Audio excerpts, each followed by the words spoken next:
this thing, recruitment, selection and training.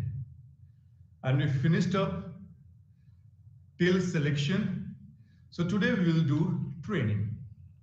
I hope this was clear to you. Look at this. Now we are talking about over here. You remember? We spoke about the topics of sales. And we spoke about the product, the market, company orientation, how to negotiate, how to sell. All those things we spoke about. Now today, I would like to tell you the process. Look at this. I'd like you people to go through this.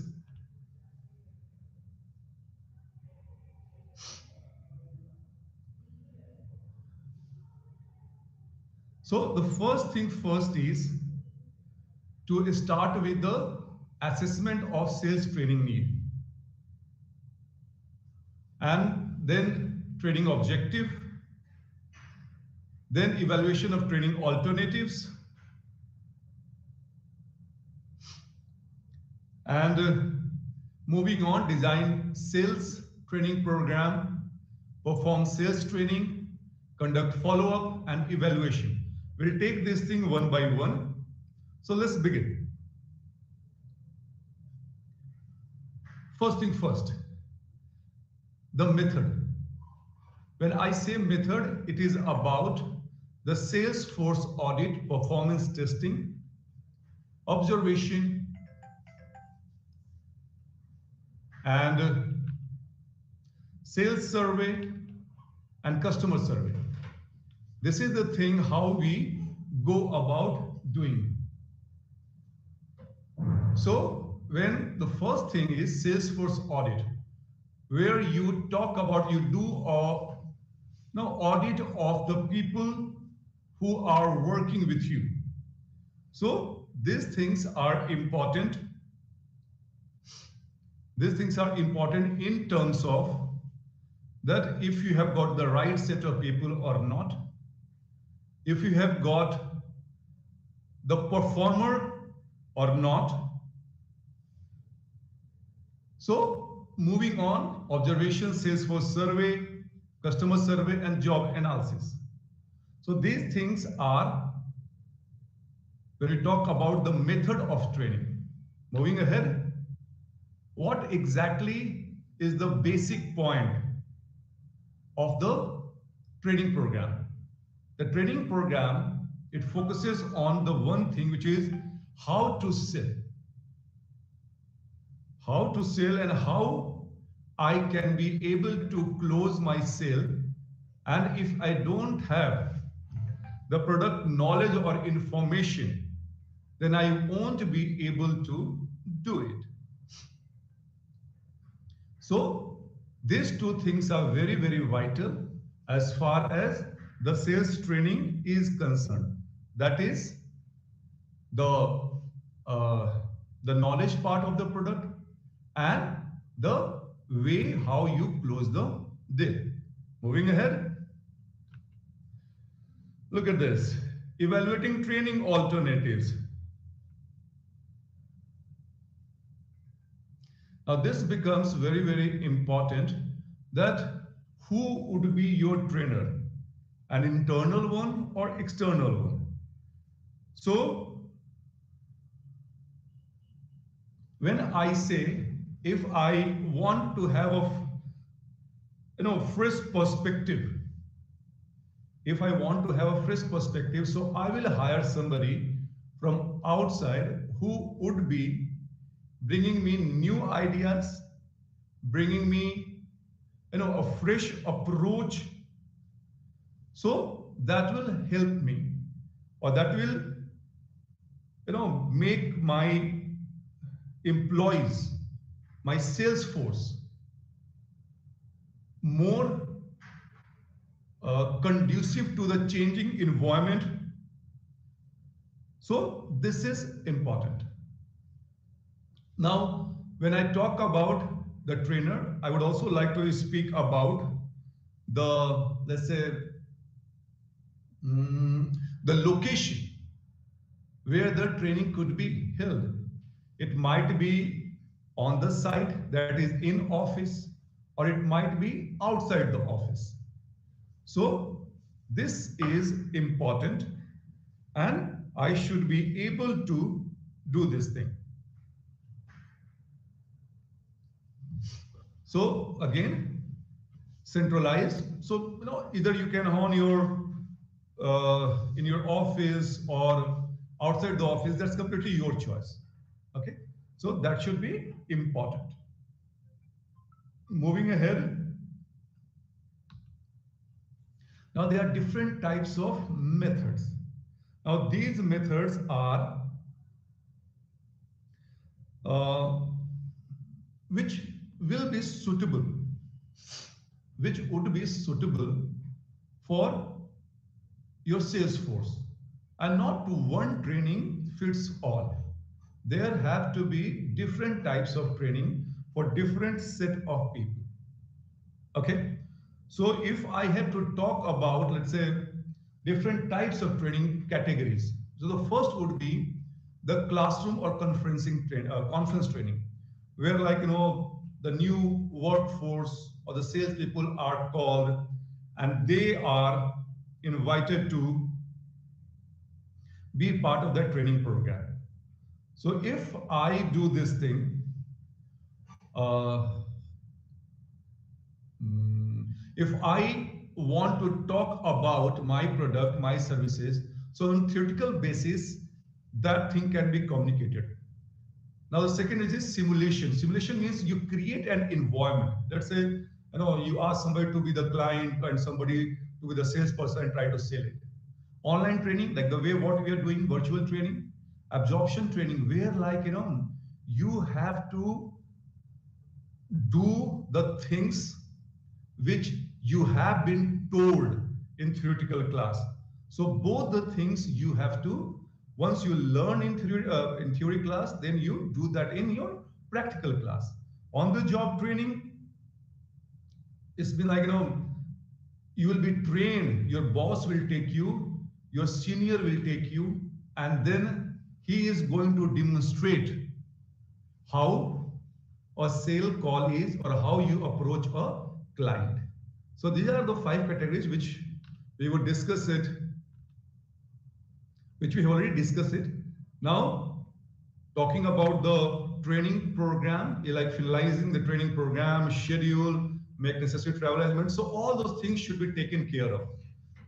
Where the people will stay, who is going to train them, how much you will be paid, all those things will be given to you. So this becomes important, right? So moving ahead.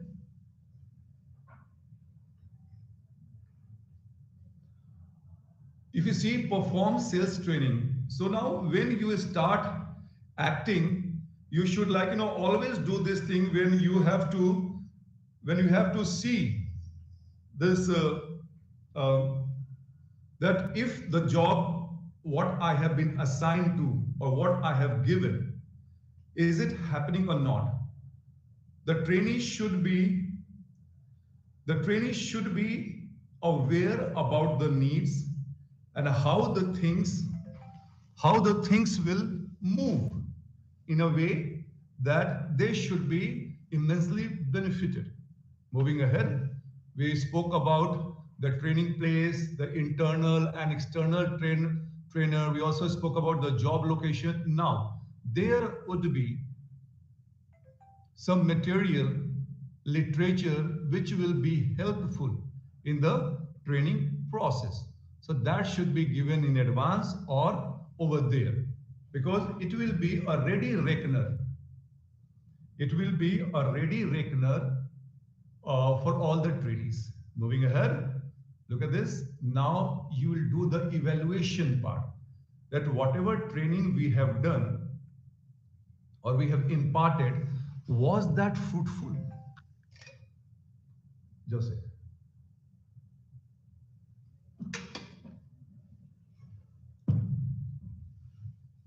Was that successful? And this evaluation, जिसको कि हम लोग आकलन हिंदी में कहते हैं, that can be only done when you see that the performance has improved. Now the employees are more aware about the product and the selling process. So these things will help you. These things will help you to understand that yes, the training which we have given to them is beneficial and it has been well absorbed by the people, by the sales force, because their knowledge has improved, their presentation skill has improved, and as a result, the sales have also improved. So this is how you do the evaluation part. Now, when we talk about the follow-up, obviously one-time training would not be sufficient. So I need to keep on checking, keep on doing the follow-up, that whatever I have done, do my employees, they need one more refresher course? Would they like to go for another round of interview? So these things should be done, because that is going to help my sales force. So that will be beneficial for this thing. Now moving ahead, we will today talk about, again, we have finished up unit 7. Now we will start unit 8. Now unit 8 starts with the compensation part, compensation management. When I have to talk about compensation, I mean the salary part and other benefits besides salary. So when you are asking somebody to work for me, so that helps, or that will give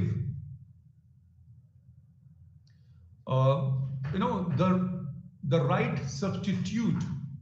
If I have to say that if you're asking somebody to work for, let's say, 8 hours, so that would be very much compensated or adequate in terms of paying to your sales force. So here we will talk about the direct compensation, indirect compensation, and other things. Moving ahead, look at this. Why we need compensation? Because this compensation helps to boost up the morale of the sales force, of the employees, and they feel that their needs are well taken care of by the company, and they can work without paying or without thinking about their need, about their family, because all the things have been taken care by the family. So this also helps in getting the best of the brain, in retaining the sales force. So these are the things which are important as part of compensation goals. We'll move. Now, what are direct compensation? I would like you to read this thing. Direct compensation, it's a basic salary, basic pay, plus allowances, like your traveling allowance, your food allowance, and other, your dress allowance. All these allowance, they depend upon the company to company, but these are the things which are part of direct compensation. And it also increases with the promotion, or with the, once you grow up in your organization, it gets high. Moving ahead, now look at this indirect compensation. Here we are talking about something as incentive. Maybe, a leave to some exotic place, maybe some award and recognition, or maybe you will be sent to some important training program. So these become part of indirect compensation. We'll move. Now, what are the factors? What are the factors which helps, or which affects compensation. First thing first is your product life cycle. At what stage your product is. This like if the product is in the introductory phase, you should be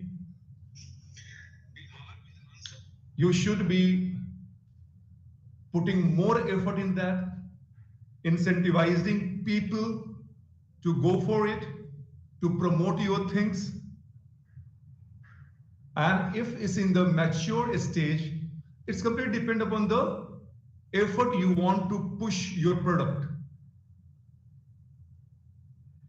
It's the stage where you can see that how much incentive you would like to give to your sales force.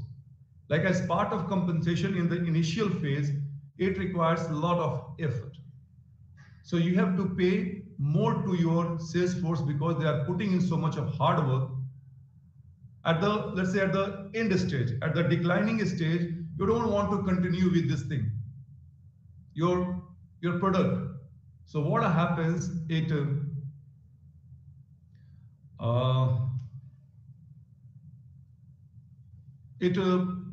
don't want to spend so much of money, so it gives you this thing.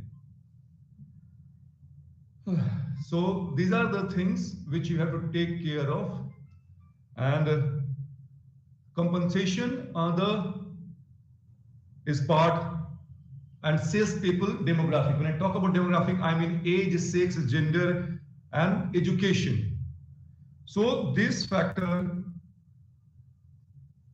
will also help if somebody is, let's say, like, you know, have more credential, more degree, then obviously you should pay more to it.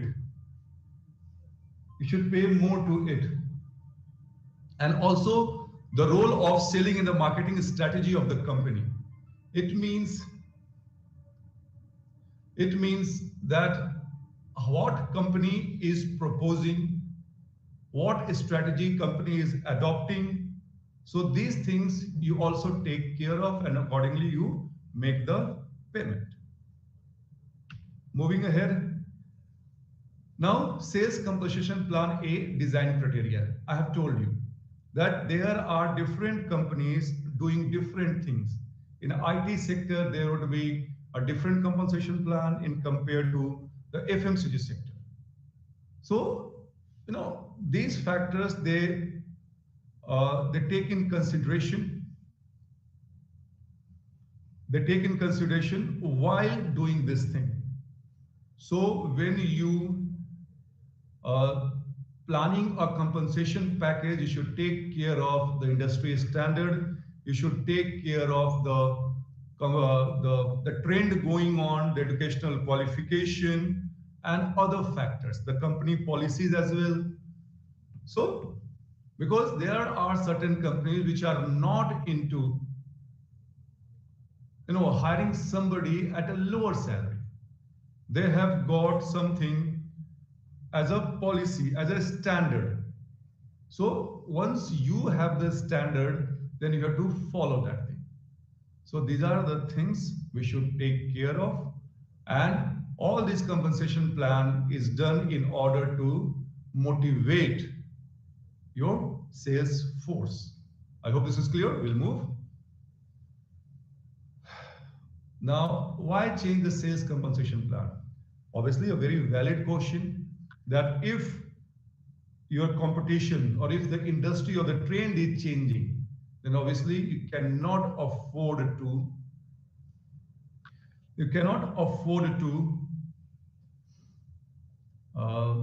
lag behind. You have to be at par with them. Then you are going to attract the best of the breed. Best breed. So this is important. And if you are doing this thing, then you will get the best of the talent, the best of the people for your work. Moving ahead. So if I have to summarize, it means that uh, I have to take care of immense my workforce. And in terms of compensation, compensation has got two parts, direct and indirect compensation, which should be very, very given to this, which should be taken care of if I want a workforce which is efficient and which is workable for me.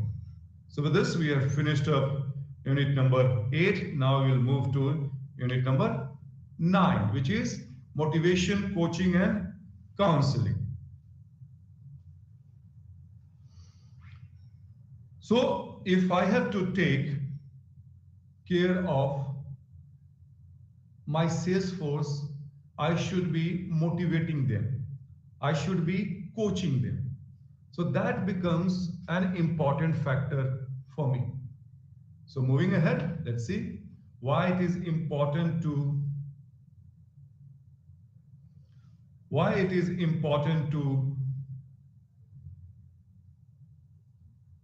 motivate or to motivate people or to counsel or coach them. Look at this. First thing first, leaders are important as far as sales is concerned, because if leaders are not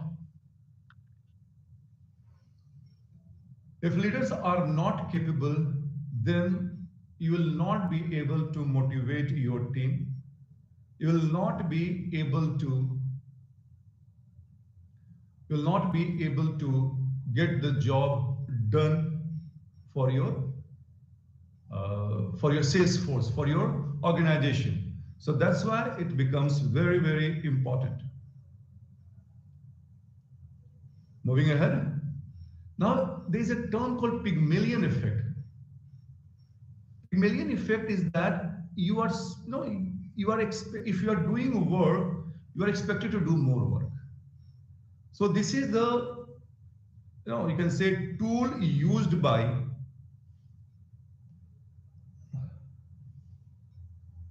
sales manager if they have to motivate or if they have to assign work to their subordinates.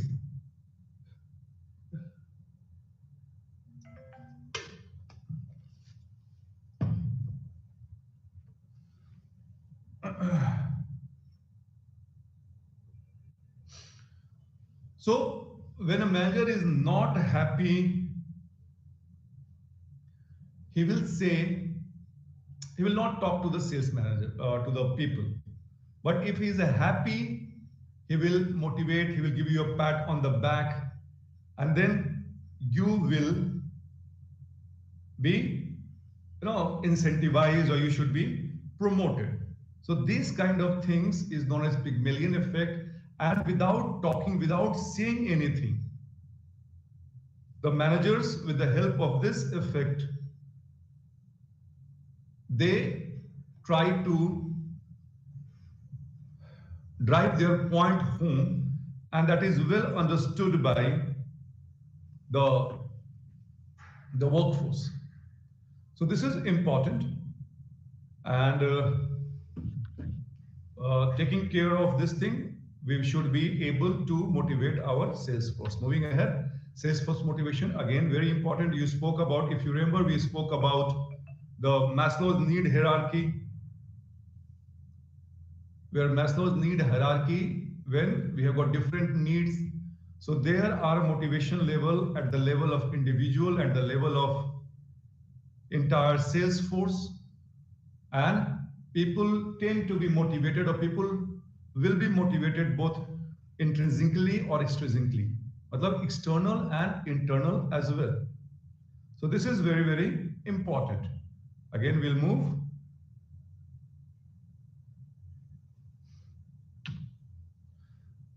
Need-based motivation, I told you, and in this we spoke about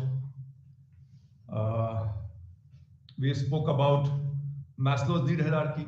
Now there are certain tools and techniques which help me or which helps employee to motivate, and that is motivated by incentives, motivation by incentives, fear factor is there, and then attitude, motivation.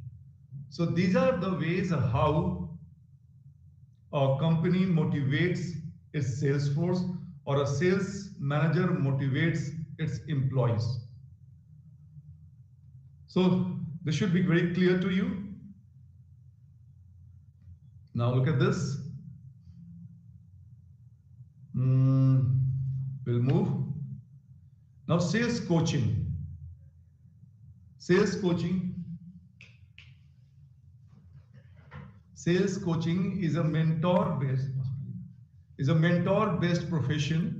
It is pretty essential to establish a nurturing mentor-mentee relationship. Because you remember, you might be very good, but unless you are not coached in the right way, then you won't be able to perform your job in the best possible manner. So there are coaches which will help or which supports the sales professional to go about their life and to go successfully about making sales. Now sales coaching, now sales counseling is also important. Counseling like what we are doing, a hand-holding thing. If I have got some issues, I'll go to a counselor because that counselor is important. He has got experience and he will guide me. He will guide me as far as counseling goes. So that becomes very, very important for me. So sales counseling is important. Now we'll move. We would like to summarize it. Now in summary, as we all know, leadership and motivation is very, very important. It talks about that why motivation is important, why a leader is important for a team, why a counselor and a coach is important for a team. These things become very, very important for any team to perform, any sales manager to perform. So for this, I should be ready for this. And if a company has got this kind of things, then trust me that Salesforce will get the job done, will be able to achieve the target. So with this, we have finished up unit number 9. Now we'll move to unit number 10, which is evaluation of Salesforce and monitoring. Again, this is very important. Now, what exactly is this? You have trained, you have compensated.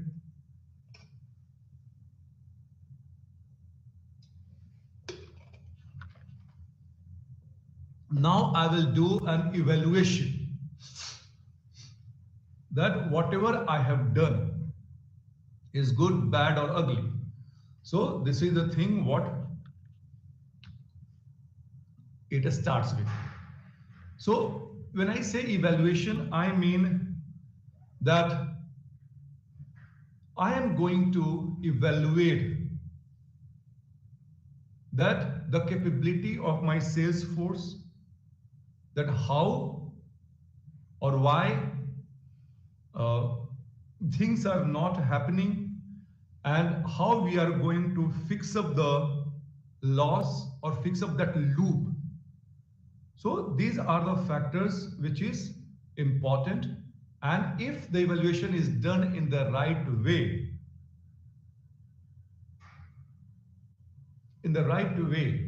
so that will help me or help my team to perform and will fill the gap between the expectation and the actual performance. Now, what are the evaluation criteria? is like quantitative measures, and we'll have both qualitative measures as well. So as far as quantitative measures is concerned, we'll talk about the achievement in sales, the profit, what I generated, the number of client I have met, the new client, the existing client. Uh, so, uh,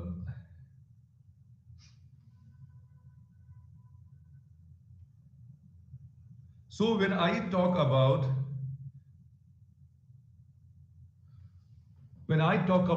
the call what I have made to the party, the number of meetings I have conducted, the the sales to client ratio, the meeting, that out of my 10 meetings I have been able to meet or convert 2 clients.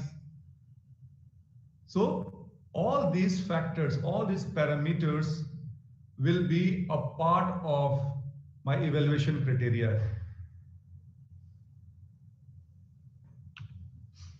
Now talk about qualitative measures. Quantitative measures, the things which can be quantified, whereas if I talk about qualitative measures, so qualitative measures is very simple. I would like to evaluate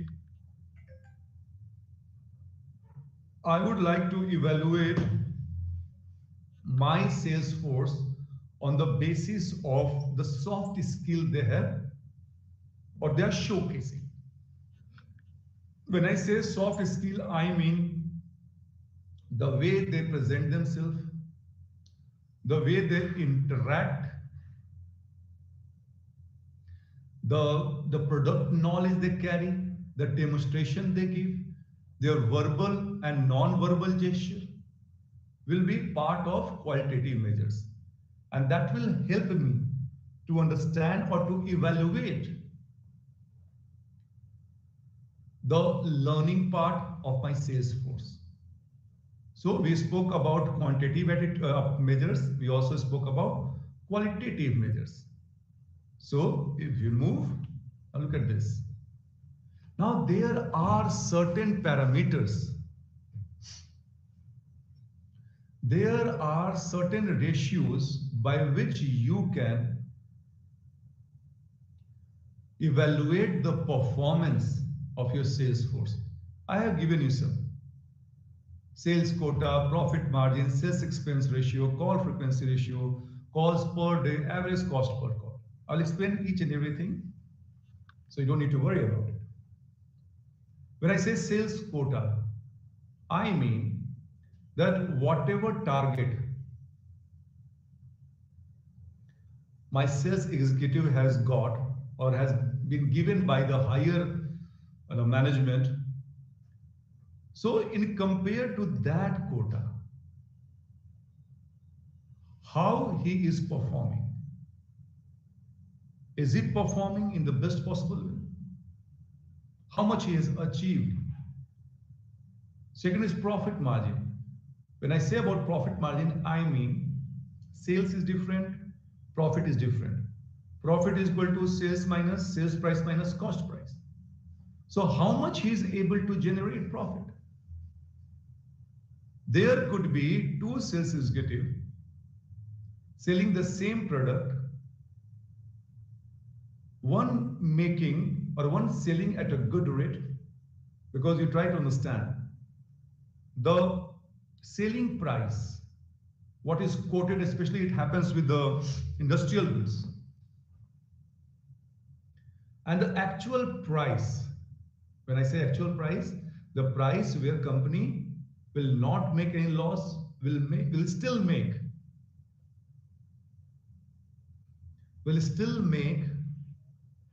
profit, but not,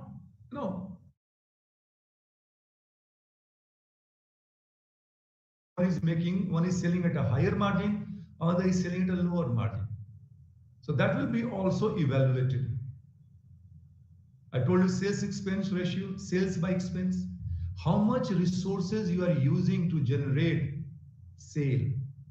Somebody will incur less expense and will get more sale.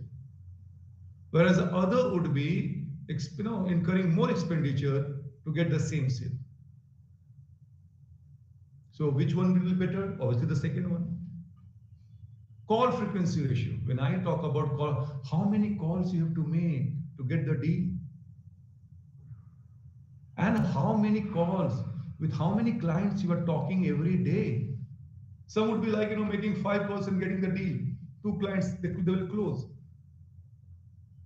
Now somebody will have to make 10 calls to close 1 client. Now both have their pros and cons.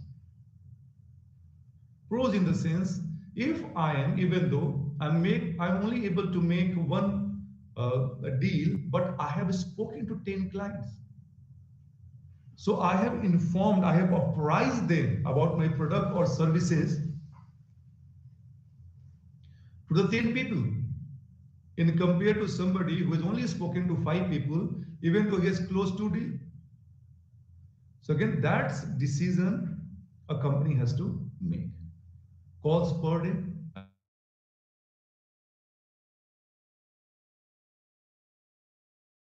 And meeting them, how much expense, what is the cost I'm incurring? I might be like spending 10 rupees in order to get 15 rupees of sale. But some would be there in my team who will be only spending 5 rupees to get 15 rupees of sale. So that person will be a better sales executive. So I should be very, very careful about that. So these are the certain ratios which takes care of the evaluation and monitoring part. If I have evaluated my sales force on these parameters or ratios, things will be very, very clear. Things will be very, very clear in terms of that which salesman or which sales executive is better than the others. Right? I'll move.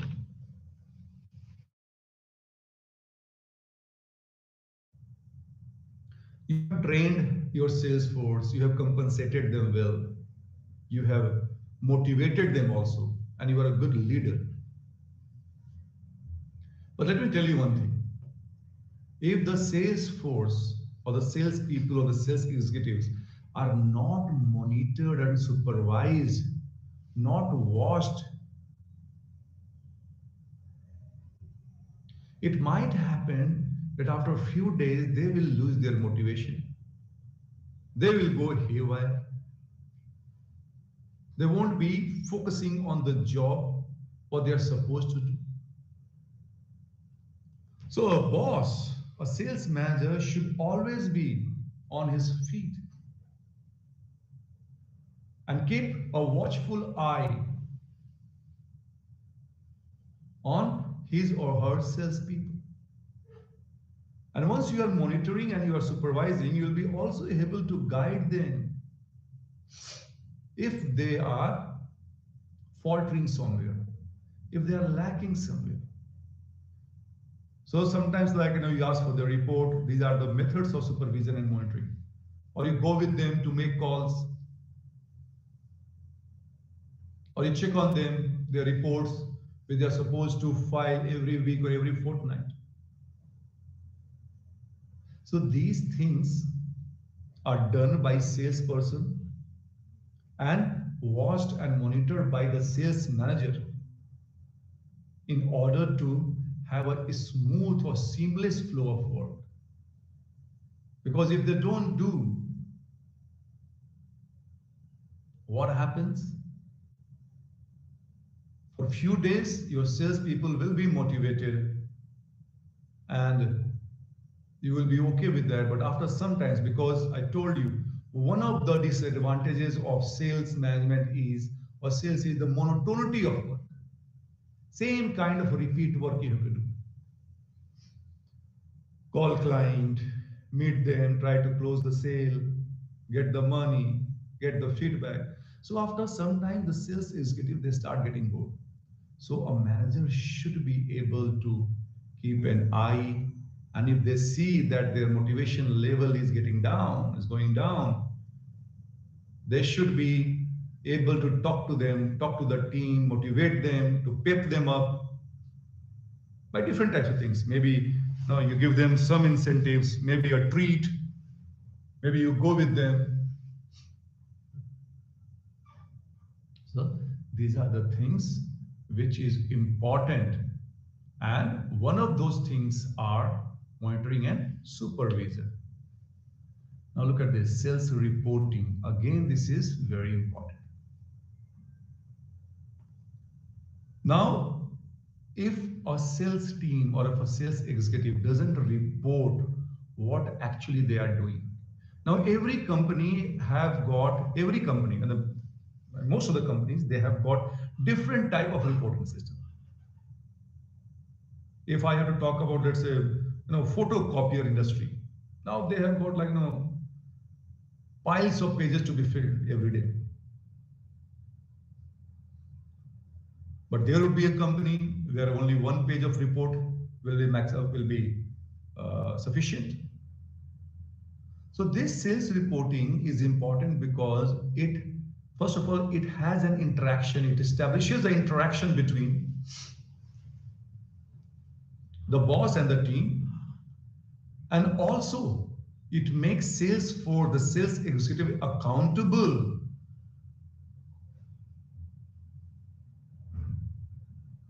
Accountable to the manager, to the company, and those things are documented also. So the sales executive or the sales force cannot, in fact they should not, but cannot cheat on their managers, on their goals. So if I have to talk about the ingredients or the items of a report, is all mentioned over there. The name of the salesman, dealer, product, when you are going them, at what time, how much call you are making, order call ratio, average cost. We already discussed this thing. Your feedback, how many accounts. When I say accounts, it means how many clients you are handling. Look, the sales team has got many members, 10 members, 15 members. And area is divided, the entire geographical area is divided among them. I am not supposed to go and cover the entire, let's say, Patna or Mumbai, because that's humanly not possible. And even though it's possible, I won't be able to justify. So it's divided among team members. So I should be able to have my area under my control. Whosoever are the dealers over there, I should go and meet them, have a good rapport with them. So those things are known as accounts. So reporting is very, very vital because it helps in documentation of what you are doing, day-to-day affair. And it is helpful when it comes for your appraisal at the end of the financial year in the month of March, or that depends upon the company or industry nature. Some companies, they do that in month of December, someone does it in February or March. It's completely the company's call. So even though the report says that you are doing sufficient effort, but still you are not making the sale. Now the manager will sit with you and will try to discuss that what's wrong, what's the issue. And as the manager is senior to you, he has got more experience than you, he has been there where you are right now. So he would guide you. He would come with you. He will talk to the client and show you the things how you should do. And in a case,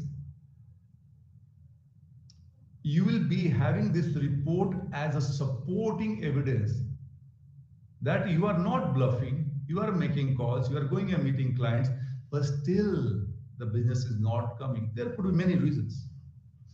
Maybe the industry is on down run, or maybe the economic is melting, is slow, or the market is saturated, or product is not of that nature.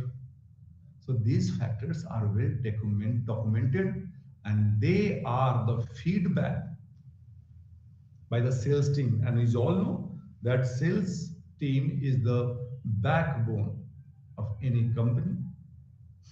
So that becomes important. Moving ahead. Now, if I have to summarize, then I will talk about evaluation program. What it does, when I have to evaluate, I would do the evaluation on the basis of the skills, on the basis of the aptitudes and attitudes, okay, and his effort also. Because sometimes what happens, I will tell you from a real life example. You know, there are people who are very good performer in their previous companies. But when they come to this company, it might happen. People obviously they jump for a better growth. They jump for better prospect. But again, as you shift the company, the product mix, the quality, the environment, the brand of the company changes. And as somebody who was a great performer in the previous company because he was working with number one company, the selling was not a difficult job. But as he moved to another company, which is not number one, might be number two, but the effort required because the market is used to buying the product,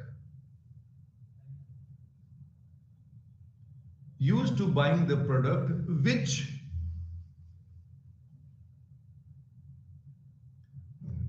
is number one, or which has got the best quality. But the company which you have changed is number two, and the market is not very much aggressive or not very much interested in your product. So what happens, the salesman who was a great performer over there, he would start faltering over here. Because your effort is fine. But what happens, the market, the customers are loyal to an extent. They are not going to spend the money time and again if the product is not as per their liking. So what happens? You will start facing issues. Even though you are putting more effort, but market is not ready to buy it.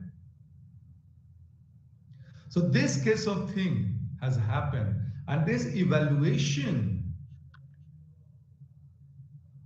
is done by the manager.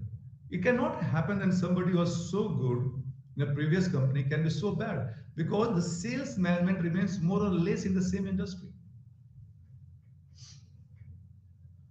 So the manager will sit, will talk, will discuss, and maybe slight here and there some changes. You will start getting the result. And if you are not getting the result, then it might has to do with your attitude. It's mentioned over there. There are two words, aptitudes and attitudes. I would like you to see the dictionary and get aware about the difference.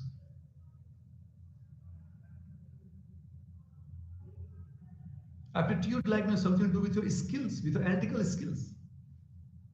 I have the aptitude, right aptitude for, let's say, numbers. I am good in math, so I have got the aptitude for this. Somebody would be having the right aptitude for let's say something creative, some literature. And attitude is the way I look towards things. I have told, in consumer behavior, we have spoken about it. So my attitude, come what may, but I am going to get the job done. So that would be my attitude. So that's the difference between aptitude and attitude. Second is the study of his selling record, his efforts and accomplishments. Look, it's not important because market has many forces. I hope you guys remember when we were talking about strategic management. So Michael E. Porter spoke about 5 forces which acts on a market, right? For entry of new firms, rivalry within firms, bargaining power of supplier and buyer, threat of new substitutes. So these forces, they act. Being a salesman or sales executive or sales manager, I can have great knowledge about my product. I can give a great demonstration, but getting the job done, it means selling it, will be the result of all my effort. But still there are forces that acts on the market and that might act as a hindrance. For an example, in 2020, the Corona came. Now, even though I'm a great sales manager, but where people were locked in their houses, will they buy? Will they go for it? Because the focus was more towards the basic requirement like food, safety, medicine, and accomplishment. I've told you already that if somebody was a great salesman, then what has happened over here? The third point says an analysis of the direction the development function is to take. Now it's very important, though we are trying to summarize it, but it's very important to understand that what happens every couple of years, the company keeps on changing the technology. Like when I was working in Mumbai, so there was no WhatsApp. There was only mobile phone. Camera was recently launched. So our job was a bit easy because we were not asked to send out photographs or to join a meeting. But nowadays, because of the technological evolution, the salesman or the sales executive or the sales force has to be more dynamic and to be more engaging. So though it has opened a new avenue, but it has also become a challenge to the sales force. So when company introduces new technology, the salesman should have the right aptitude. Again, I'm bringing this thing, aptitude and attitude. Like when computer was launched, many people were not ready to learn computer because they thought computer will take the job away. But had anyone thought about this thing that this computer will start a new industry which will employ multiple people in lakhs, like e-commerce industry? All this Flipkart and Amazon and Book My Show and so on and so forth. So you should be having the right set of attitude also to learn things which are being introduced by the company. So far, if I have to talk about this thing, so far we have learned, again I will try to recapitulate it. We have learned in sales management the definition of sales. We have learned about the different requirement of a salesman or a sales executive. We spoke about the negotiation skill. We spoke about the writing skill. We also spoke about the different kind of communication skill, the verbal, non-verbal gesture, mix of both. We then spoke about hiring, recruitment and selection of the employees. How these two things, recruitment and selections are different in their approach. Recruitment is a positive factor where selection is a negative approach. I'm just trying to recapitulate so that get a hang of what I'm trying to tell you or what we have spoken till now. Then we also spoke about the training part, that who can train them, what are the important training parts. Then once they're ready, then they should be compensated. Compensated obviously in terms of both financial as well as non-financial, direct compensation and indirect compensation. We just discussed. Where compensation involves, direct compensation involves salary, basic salary, and your allowances. Indirect compensation, we spoke about your incentives, we spoke about some training programs, some awards, some recognition. And after compensation, you should also motivate the workforce, because due to the monotony of the work, the salesman might get a bit less motivated. So that becomes a job of a manager to do so. So manager has to act as a leader. There must be leadership quality in a manager, because if you are unable to lead, if you are unable to walk the talk, then it becomes difficult. After this, we spoke about the evaluation, that how we are going to evaluate the performance of a salesman or a sales executive, because that will give me an idea that my training, my compensation, my motivation is working or not. And after doing all these things, I should be also keeping an eye, monitoring, supervising them. Because if I'm not doing it, then it might happen they will lag somewhere, they will falter somewhere. And after this, we spoke about the report writing, sales report. That becomes a documentation which can be reserved, which can be preserved to support your claim, for your appraisal time.